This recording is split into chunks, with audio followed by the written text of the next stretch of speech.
Hi, my name is Olivia Rick. I'm a political science and economics major at Bloomsburg. And for my project, I decided to talk about the Climate Action Network, just because I'm really interested in climate advocacy work in the future.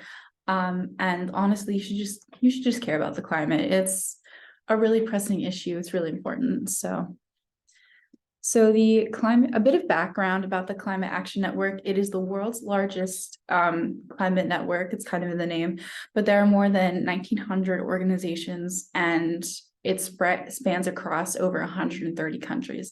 And basically, the network just works to fight against the climate crisis through policy and social movements.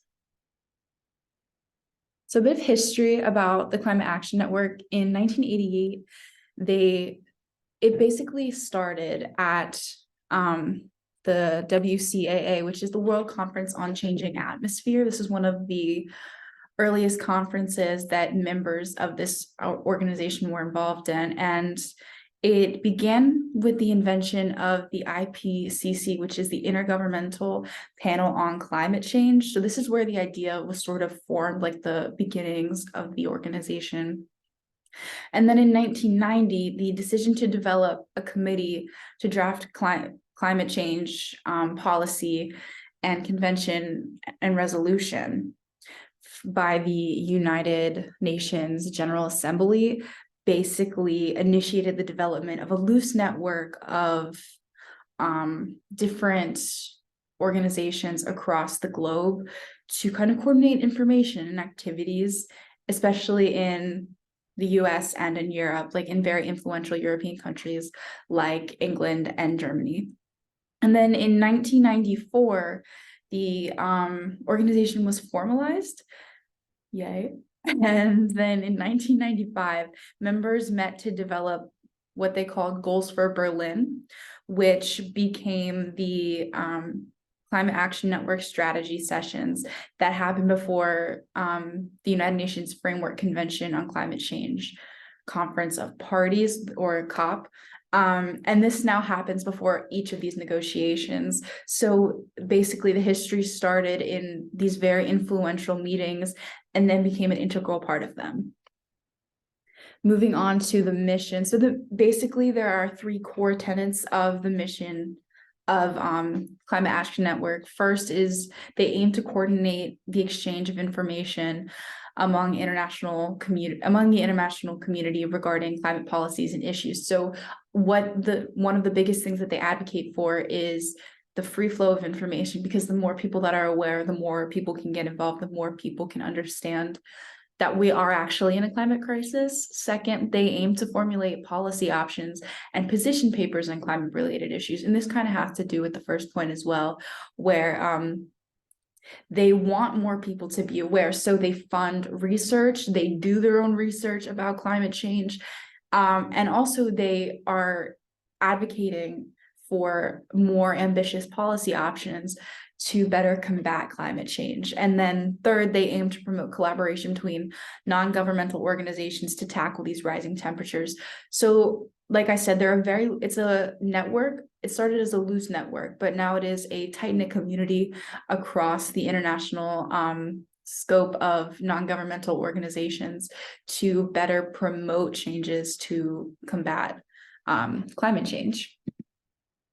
So future goals, I wanted to include this because this is part of their mission. This is what they're working towards. So in 2025, they really want to right now focus on social movements. So a lot of what they do is they advocate for marginalized communities and for communities really impacted by the effects of climate change. So hurricanes, tornadoes.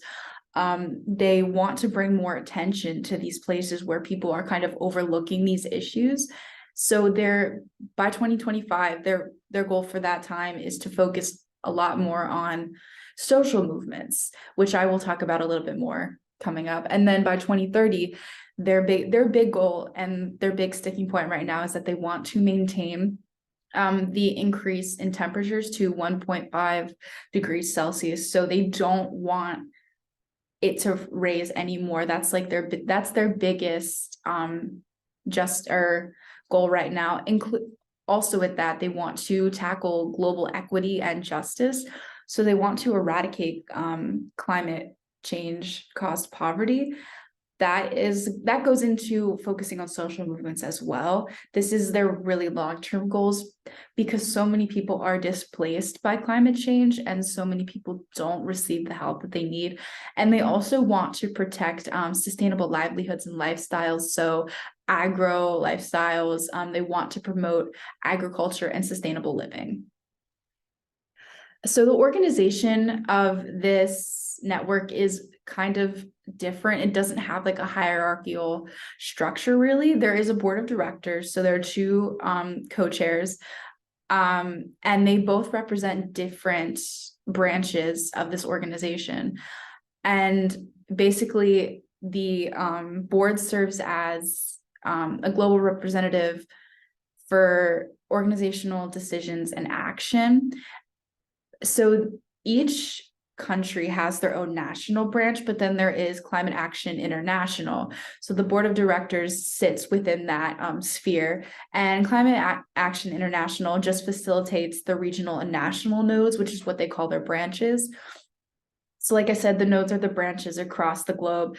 Each contribute to the global mission in their individual communities. So what's really great about this network is that they have the sharing in the international sphere, but then they can work one-on-one and closely with the regional and national places that they're located, which is really helpful to actually get into these grassroots movements that Climate Action Network is very interested in. And they collaborate in cohesion with other international organizations as well, which I will touch on. So their major activities, they have three major activities. So they highlight small voices, which is like what I was just talking about. They want to empower grassroots movements. They also do this through media and film. So one of their major movements that I will talk about later, they produced over 30 small films, putting names and voices and faces to people impacted by climate crises. They want to end the use of fossil fuels, so they do lots of lobbying, and they also work to implement policy to end the use of fossil fuels. And they basically want to change the social culture around fossil fuels and make it kind of taboo. They also ensure that governments are held accountable, especially with the Paris Agreement, the Paris Climate Accord. They really want governments to be held accountable for their actions and be very transparent about what they do and whether or not they're sticking to their agreements. So international involvement, they, like I said, they work with the United Nations Framework Convention on Climate Change. So basically their biggest goal with this is to ensure more ambitious solutions to climate change. They really want to emphasize that we are just not doing enough in the modern day to combat this crisis that we're in. Secondly, they work in the Intergovernment Panel on Climate Change. So these two are connected, and this is where, you know, the fundamental ideas about this organization really started. So this is why they're still very involved. So they act as a resource for publication of science-based literature. That's one of their main missions, is to spread awareness and spread information. So through literature and think pieces and media, they spread information, and they want this to be like a free-flowing source that anyone can access. And then they also work with the Green Climate Fund to ensure ambitious funding and pledges from member countries. So like I said, that they hold governments accountable. They also want governments to fund these activities and these resources that they use and that they actively work with in order to create a more accurate type of involvement for all of these countries.